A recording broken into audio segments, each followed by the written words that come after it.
Nós estamos de volta falando sobre esse assunto tão importante hoje nas nossas vidas, a telemedicina. Estamos recebendo o vereador Sansão Pereira, aqui da Câmara Municipal de São Paulo, do Republicanos, que tem uma lei, que já é uma lei, é bom lembrar isso, que já introduz a telemedicina em nível municipal para toda a cidade de São Paulo. E o doutor Chao Lung-Wen, professor da Universidade de São Paulo, que, sem dúvida nenhuma, muito contribuiu para essa lei. E eu converso com os dois, passando por uma questão bastante interessante. Eu estava vendo aqui uma coisa que chama a atenção, né? Muita gente diz o seguinte, olha, uma teleconsulta tem a mesma qualidade de uma presencial? Nesse tipo de consulta, pode acontecer erros médicos de diagnóstico? Isso são perguntas, evidentemente, que chegam para nós, mas é importante vocês esclarecerem. Eu creio que não, mas a palavra tem que ficar com os especialistas. Fique à vontade, vereador e também doutor. Vou deixar o doutor Chao responder, por favor. Bom, a primeira coisa, a falha de consulta não está somente relacionada com a forma, mas com o profissional. A consulta presencial pode falhar, porque não só por às vezes, uma carência de formação do profissional, mas às vezes pela própria incerteza da doença. Vamos dizer que doença e ser humano não é matemático. A medicina é uma arte, a arte de detectar a causa. Algumas vezes são mais fáceis, outras vezes são mais difíceis. Ambas, a presencial ou a tele, tem seu fator de risco de errar no diagnóstico, porque são fatores inerentes. O segundo ponto, a telemedicina pode ser, em alguns pontos, inferior, em outros pontos, superior. Mas como que pode ser superior? Exemplo, eu quero checar a condição do paciente na casa dele. Eu quero saber a situação ambiental. Quando o paciente me vem no meu consultório, eu nunca vou adivinhar como é a casa dele e como a casa dele interfere na doença. Então, nesse ponto, a telemedicina é muito mais superior do que apenas uma descrição falada pelo paciente.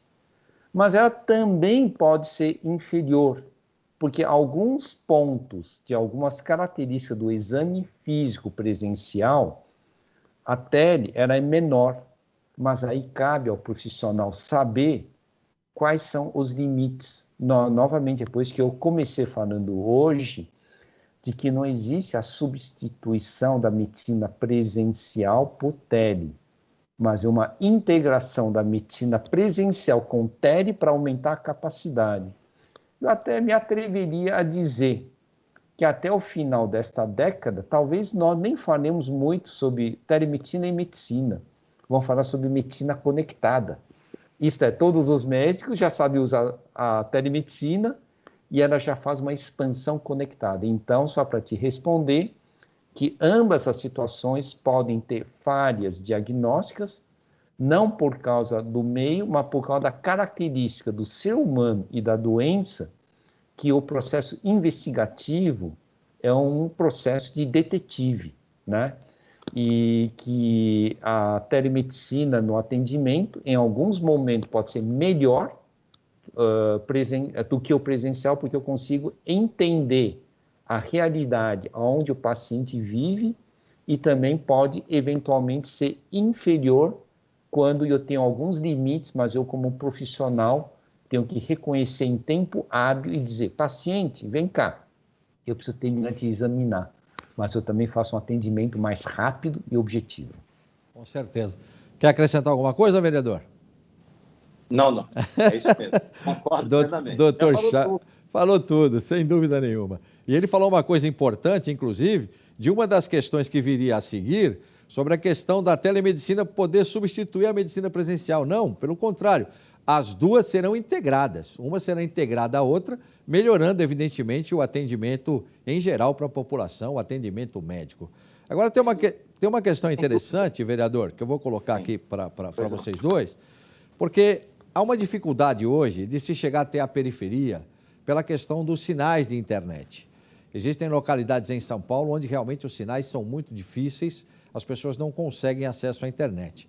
Eu aproveito e faço um parêntese aqui, porque a Câmara Municipal de São Paulo agora, no final de 2021, aprovou um projeto importantíssimo, levando condições de internet, principalmente para os extremos da Zona Sul e outros lugares da periferia, o que já é efetivamente uma condição essencial para que também a telemedicina possa chegar. Então, vereador, começo com o senhor. Isso que a Câmara fez já é um passo muito importante para que toda essa tecnologia possa ser integrada também para as classes menos favorecidas, para aquelas pessoas que vivem na periferia. Não é verdade, vereador?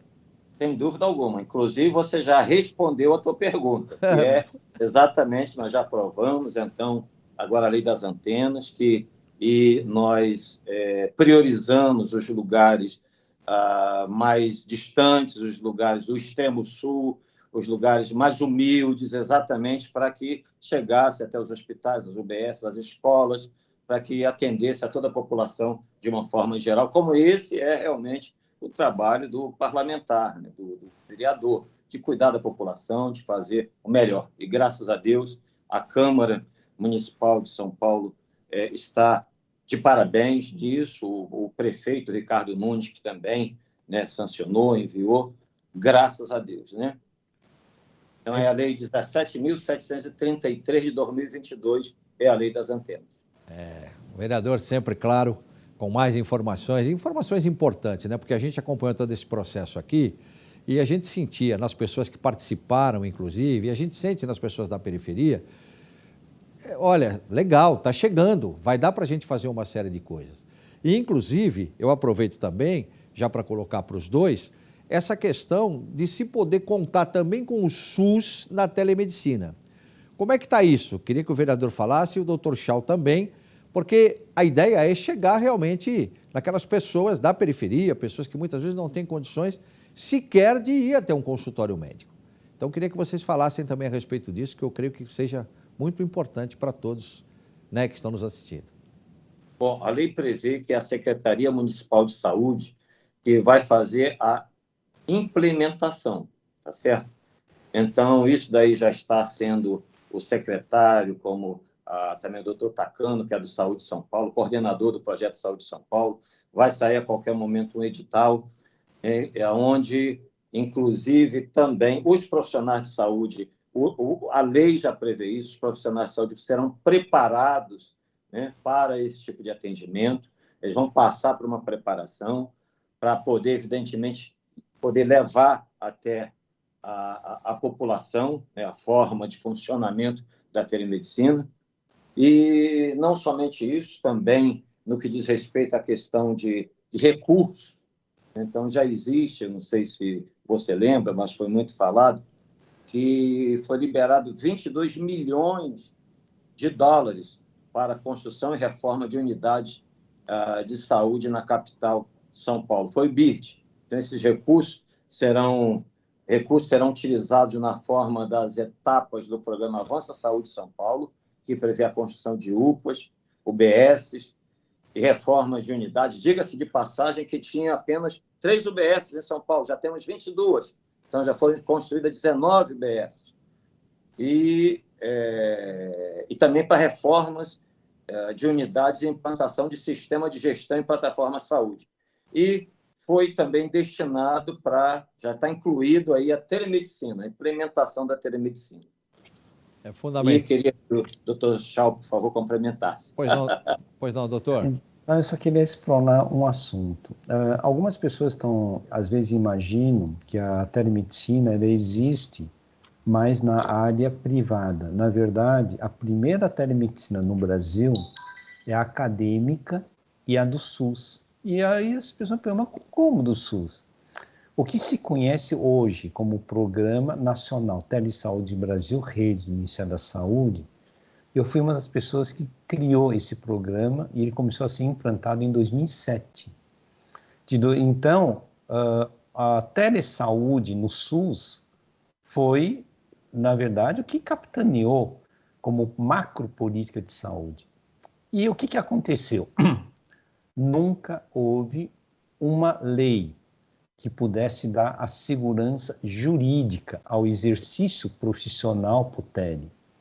Então, aí eu quero colocar que esta lei, que é uma lei permanente, as duas características inovadoras dela, ela dá uma segurança jurídica ao exercício profissional da telemedicina no âmbito do SUS. E o segundo, ela define várias características que não aceita telemedicina superficial e banalizada. Ela regulamenta a necessidade de um preparo profissional de qualidade para oferecer serviço de saúde de qualidade. Isso que é muito característico para não achar que a telemedicina do SUS se pretende oferecer uma saúde improvisada. Não, é talvez a única e a primeira lei da história do país onde se preocupa com a qualidade, o atendimento ao paciente. Isso é bom. E esse bom é que nos permite dizer que os outros terão que ter isso como referência e terão que seguir esse modelo, porque não é da telemedicina que nós estamos falando.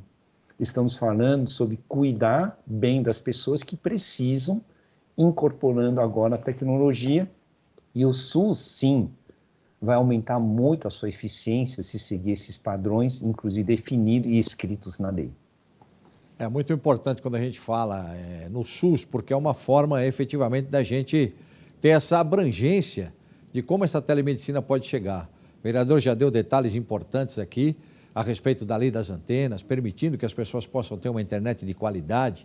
Vem aí também o 5G, que pode ajudar muito isso, não é? Pelo menos as pessoas terem acesso com mais rapidez à telemedicina. De qualquer forma, é sem dúvida nenhuma uma novidade, e o Dr. Chau já falou sobre isso, que veio para ficar, principalmente pós-pandemia, porque realmente as pessoas vão utilizar e vai ser uma ferramenta fundamental para a pessoa poder ter a saúde, de repente, do lado da casa dela ali, no computador, né? De repente no celular, enfim. A gente sabe que a tecnologia só vai avançar nesse sentido. A conversa está boa, mas nós vamos fazer mais um intervalo. Na sequência, nós falaremos muito mais a respeito de telemedicina, claro, com a presença do vereador Sansão Pereira, que é o vereador autor desse projeto, que hoje já é lei, inclusive, não é? E é muito importante lembrar isso, porque já é lei, já está valendo, portanto, já foi sancionado, né? Então, isso que eu acho que é fundamental a gente sempre colocar aqui. E vamos para um rápido intervalo e a gente já volta com muito mais informações e esclarecimentos para você.